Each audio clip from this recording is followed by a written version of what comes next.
하나님을 더 깊이 알아가고 경험하는 그런 은혜가 있으면 좋겠습니다. 오늘 제목은 하나님을 경험하라입니다.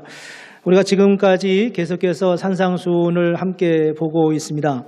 산상수훈의 21절부터 48절까지 6개의 반대 재는 그런 주제를 가지고 예수님께서 말씀하고 있습니다. 살인하지 말라, 간음하지 말라, 이혼하지 말라, 맹세하지 말라, 악한 자를 대적하지 말라, 원수를 사랑하라, 이런 말씀을 들었는데, 다 알고 있는데, 사실 이 말은 여러분들이 그동안 알고 있었던 그런 의미가 아니라 사실은 이런 의미다라고 주님께서 하나씩 풀어 설명해 주시는 그런 과정입니다. 지난주에 우리가 간음하지 말라, 이혼하지 말라에 대한 말씀을 들었는데, 오늘은 맹세하지 말라라는 주제에 대해서 말씀하신 주님의 말씀을 함께 생각해 보려고 합니다.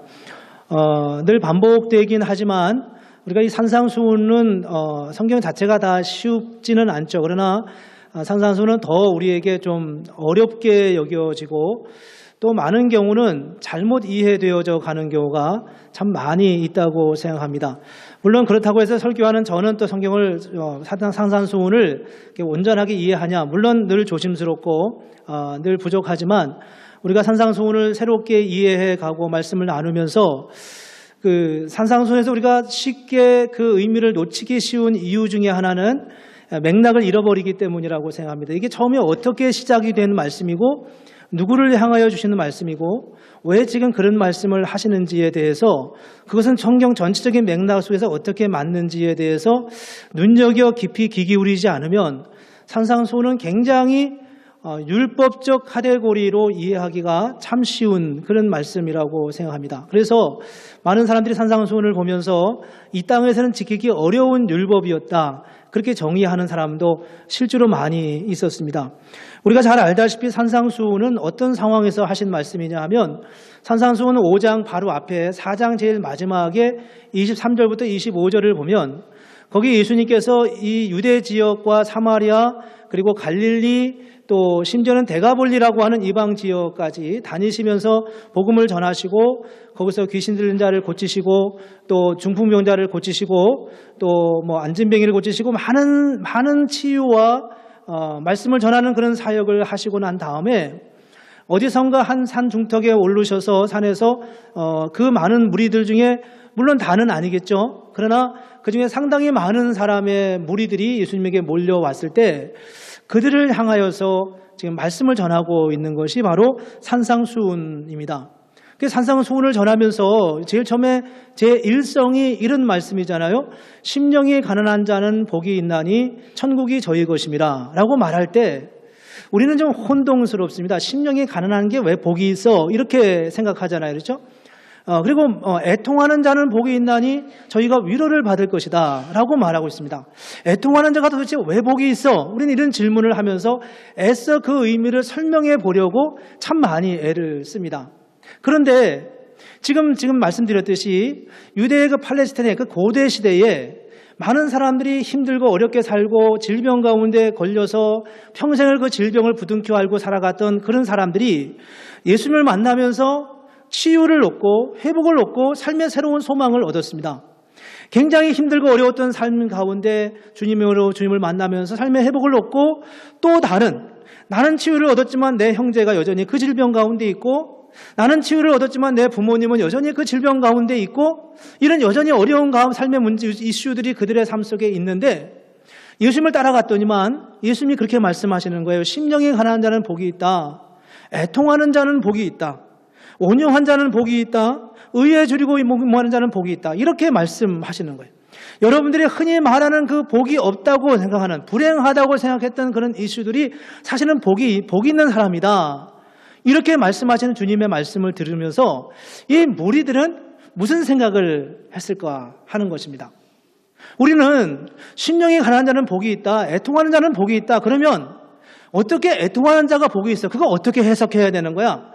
그 의미는 뭐야? 무슨 의도로 그런 말씀을 하신 거야? 이렇게 우리는 접근하는데 그들은 그 말씀을 들으면서 무슨 생각을 했을 거라고 생각합니까?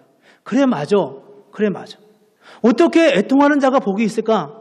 저 말씀은 꼭 나를 두고 하시는 말씀인 것처럼 그 다음 말씀이 무엇일까를 귀를 기울일 수밖에 없게 만드는 그런 주님의 말씀 의미인 것을 우리가 알 수 있습니다.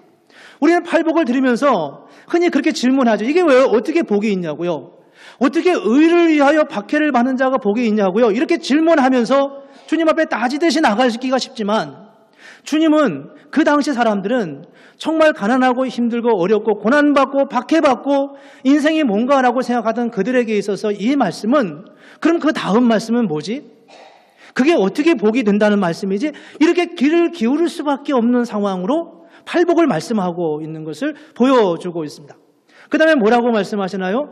너희는 세상의 소금이라 너희는 세상의 빛이라 라고 말씀하고 있습니다. 이 앞에 팔복은 3인칭으로 말하고 있거든요. 심령이 가난한 자는 복이 있다. 여러분들이 심령이 가난한지 아닌지 나는 그거에서 말하고 있지 않지만 마음이 가난한 자는 복이 있다라고 말씀하고 있는데 두 번째 단계에서는 아주 대놓고 상대방을 향하여서 주님께서 2인칭으로 말씀하고 있는 거예요. 너희는 세상의 빛이다. 여러분들은 세상의 소금입니다. 라고 말씀하고 있는 거죠. 내가 어떻게 나는 내 삶의 문제만도 버거운데 나는 내 삶의 이슈들만 부둥켜 안고 살기도 버거운데 어떻게 내가 세상의 빛이 되고 소금이 되냐 말입니다. 그럼에도 불구하고 그런 생각을 가지고 있음에도 불구하고 그 말씀을 들었을 때 사람들의 마음은 어땠을 거라고 생각하십니까? 내가 세상의 빛이다. 소금이라고 말했을 때요. 그리고 그 다음 이어서 주님은 이렇게 다시 말씀하고 있습니다. 내가 온 것은 율법이나 선지자를 폐하러 온 줄로 생각하지 말라.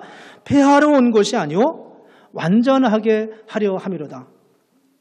내가 온 것은 율법이나 선지자를 구약에서 말씀하는 그 어마어마한 말씀들 여러분들이 서기관과 바리새인들에게 교육을 받을 때 여러분 이렇게 살지 않으면 천국에 갈 수 없습니다 라고 말해서 우리는 천국에 가는 건 다 포기하는 인생들이야. 천국은 저 사람들만 가는 거야. 마치 이런 식의 생각을 가지고 있었을 때쯤 되었을 때 주님이 오셔서 이렇게 말씀하는 거예요. 내가 온 것은 율법이나 선지자를 폐하러 온 것이 아니라 완전하게 하려 합니다. 완성하게 하려 합니다. 누구를 통해서요?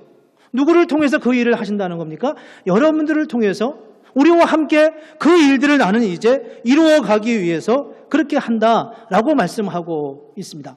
그것이 바로 무리들이 지금 예수님의 말씀을 들으면서 느꼈던 톤이었고 느꼈던 그 이해였어요. 그래서 이 말씀을 들으면서 무리들이 나중에 주님께 직접 하진 않았지만 아마 직접 했을지도 모르죠. 피드백을 드렸어요. 저도 지금 뒤에 박스를 놓고 여러분 하면 말씀을 함께 나누면서 질문이나 뭐 여러분의 마음이 있으면 함께 나눴으면 좋겠다고 지난주에 광고를 드렸는데 이 무리들이 예수님께 피드백을 어떻게 드렸냐 하면 마태복음 7장 28절, 30절, 29절에 보면 이렇게 말씀하고 있습니다. 예수께서 이 말씀을 마치심에 무리들이 그의 가르치심에 놀라니 이는 그 가르치시는 것이 권위 있는 자와 같고 그들의 서기관들과 같지 아니함이로라. 물론 저것은 마태복음 기자가 쓴 거지만 뭐 자기 생각으로 쓴 건 아니지 않습니까? 저 말은 분명히 무리들이 그의 가르침에 놀랐는데 왜 놀랐냐 하면 그들의 가르치시는 것이 권위 있는 자와 같고 서기관들과 같지 않았다. 내가 이제까지 들었던 것과는 전혀 다른 류의 말씀, 전혀 다른 류의 말씀이 선포되는 것을 느끼면서 그들이 그렇게 전하지는 못해도 들을 줄은 있어서 예수님의 가르침이 뭔가 다르다고 하는 것을 그들이 알고 그렇게 반응하고 있는 것을 보여줍니다. 예수님의 가르침의 요지가 무엇이겠습니까? 예수님께서 지금 가르치시고 말씀하시는 산상수훈에서 말씀하는 가장 중요한 요지가 뭐예요? 그것은 바로 내가 할 거다라고 하는 것입니다. 내가 할 거다. 너희들이 이제까지 그렇게 들었습니다. 여러분들이 안식일을 지키지 않으면 천국에 갈 수 없습니다. 여러분이 이렇게 살지 않으면 천국에 갈 수 없습니다 라고 들었던 그 말씀들이 아니라 주님이 오셔서 이렇게 말씀하는 거예요. 내가 할 거다. 내가 온 것은 양으로 생명을 얻게 하고 더 풍성히 얻게 하려 함이라. 내가 온 것은 율법이나 선지자를 폐하러 온 것이 아니라 완전하게 하려 합니다. 이게 바로 내가 온 것이라고 말씀하고 있습니다. 그리고 그 대상들은 바로 그들이 스스로 생각했던 천민들이었고 그들이 스스로 생각했던 연약한 사람들이었습니다. 이제까지는 자격이 없다고 생각했는데 이제까지는 그런 하나님의 놀라운 능력에 참여할 수 있는 역사와 은혜의 특권을 갖지 않았던 사람이라고 생각했는데 우리를 향하여서 우리를 쳐다보시면서 우리와 시선을 마주치면서 지금 주님께서 그렇게 말씀하고 있는 거예요. 내가 온 것은 율법이나 선자를 폐하러 오는 것이 아니라 완전하게 하려 합니다. 너희들 보고 여러분들 보고 그 일을 하라는 게 아니라 내가 할 것이다 라고 말씀하시는 것이 바로 본문의 말씀의 가장 중요한 맥락입니다. 하나님께서 어떻게 그 일을 하시겠습니까? 하나님은 어떻게 무슨 일을 그 일을 하시겠습니까? 주님께서 지금 이렇게 말씀하고 있습니다. 첫 번째 반제, 살인하지 말라는 말을 여러분이 들었으나 내가 다시 너희에게 이르노니 너희들이 마음에 내 형제를 보고 미워하는 자마다 이미 살인한 자다. 형제를 보고 노하거나 라가라고 하는 욕설을 하거나 미련한 놈이라고 하는 자는 심판을 받게 되든지 공회에 잡혀가게 될 것인지 아니면 지옥불에 들어가게 될 것이라고 말씀하고 있습니다. 살인하지 말라는 의미가 무엇이겠어요? 그동안 그들은 이렇게 생각했습니다. 죽이지만 않으면 돼 이렇게 생각했습니다. 죽이지만 않으면 돼 이렇게 생각했는데 주님께서 뭐라고 말씀하시냐면 살인하지 말라는 말을 여러분이 들었지만 그 말의 본래 의미는 형제를 보고 노하거나 라가라고 욕을 하거나 아니면 미련한 놈이라고 말하는 것 그 자체가 이미 살인한 자와 동일하다라고 말하고 있다는 거예요. 이 말씀을 들으면 사람들은 이렇게 생각했어요. 어떻게 그렇게 하지? 어떻게 그렇게까지 철저하게 지키지? 이렇게 생각했는데 사실 주님의 말씀의 의도는 그게 첫 번째가 아니라 야, 천국이 어떤 곳인지 알아? 정말 우리가 누리고 싶은 그 나라가 어떤 곳인지 알아? 그것은 형제를 보고 욕을 하는 것도 욕하는 것조차 용납이 안 되는 바로 그것이야 라고 말씀하고 있는 말씀의 포인트와 맥락이 전혀 다른 것을 알 수 있습니다. 일상적으로 하는 욕설과 비난과 험담으로부터 자유해져야 합니다. 여러분은 안 그러신가요? 말씀할 때 김 지사님이 그러셨대요 이렇게 말하다가 마음에 안 드는 일이 있으면 김 지사가 그랬대 이렇게 말이 바뀌는 겁니다. 느껴보셨나요? 그렇게 하는 거를? 저는 안 그럽니다. 저는 안 그래요. 김 지사님이 그러셨대 이렇게 말하다가 좀 불편한 이야기를 할 때는 김 지사가 그랬대 글쎄 이렇게 말합니다. 김 목사님이 참 좋으셔 이렇게 말하다가 그래서 김 목사가 그랬대 이렇게 말이 바뀌는 겁니다. 전에 말씀드렸지만 전에 교회당에 있을 때 제가 사무실에 있는데 어떤 아이들이 밖에서 놀면서 그러더라고요. 제 방을 아마 두드리려고 했는가 봐요. 그러니까 그 중에 한 아이가 야 그거 두드리면 안 돼. 거기 목사방이야. 그 아이 얼굴을 꼭 보고 싶었는데 참아볼 수가 없었어요. 거기 목사방이야. 이렇게. 우리도 모르는 사이에 그 말을 들으면서 정말 놀랐어요. 저는 나이 많으신 분들이 주 목사 주 목사는 아니고요. 김 목사 이렇게 얘기하는 거 할 수 있다고 생각하지만 어떻게 어린 아이가 그렇게 말할 수 있냐는 거예요. 거기 목사방이야 이렇게 상상할 수 없는 일입니다. 근데 그 말이 보여주는 이미지가 있잖아요. 그 말이 무엇을 의미하는 거예요? 우리가 살인만 안 하면 되나요? 목사를 향해서 집사를 향해서 삿대질만 안 하면 되는 건가요?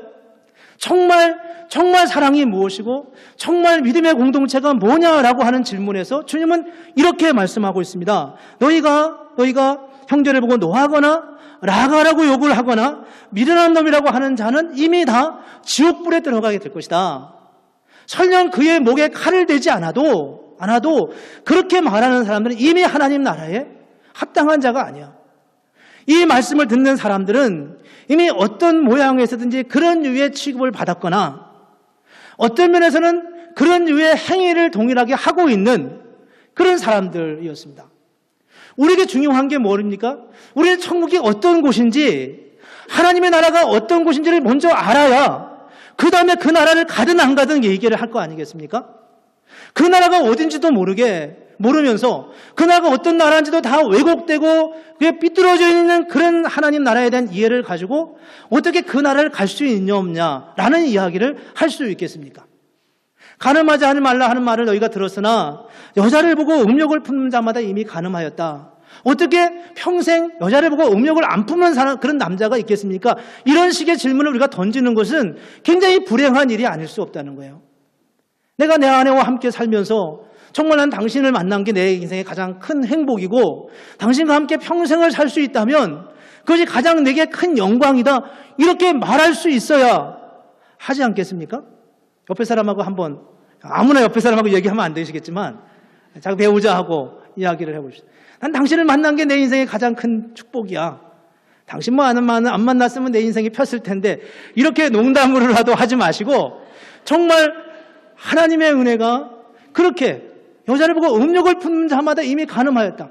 우리는 다 범죄인들이라고요. 어떻게 그 영광을 우리가 누릴 수 있겠습니까? 어떻게 하나님 나라의 그 역사에 참여할 수 있겠습니까? 어떻게 꼭 이혼할 수밖에 없는 그 상황에 이르러야만 문제가 된다고 말할 수 있겠습니까? 하나님이 우리에게 이혼만 하지 말라고, 갈라서지만 말라고 이 말을 지금 하고 있냐는 거예요.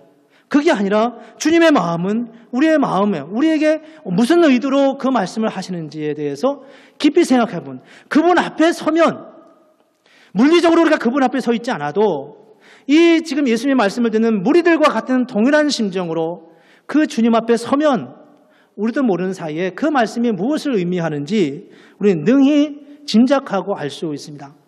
전에도 말씀드렸지만 얼마 전에 수요 예배 중에 어느 분이 그런 말씀을 하셨어요. 아프리카에 굶주리고 있는 사람이 있다면, 그리고 나는 여기서 부유하게 먹으면서 음식을 남기고 있다면 나는 그들에 대한 간접적 살인죄를 지고 있는 거다. 그런 고백을 하는 걸 들었습니다. 정말 우리가 그런 마음으로 하나님의 교회를 생각하며 그런 마음으로 온전한 믿음의 역사를 이루어가는 것이 얼마나 중요하냐 하는 것입니다. 율법을 폐하러 오신 것이 아니라 완전하게 하기 위해서 왔다라고 하는 말씀의 가장 첫 번째 중요한 것은 율법에 대한 바른 이해가 우리에게 필요하다는 것입니다. 율법을 바르게 이해하는 순간 우리의 상상 속에서는 온전한 상상, 온전한 하나님의 나라를 그려갈 수 있는 거예요.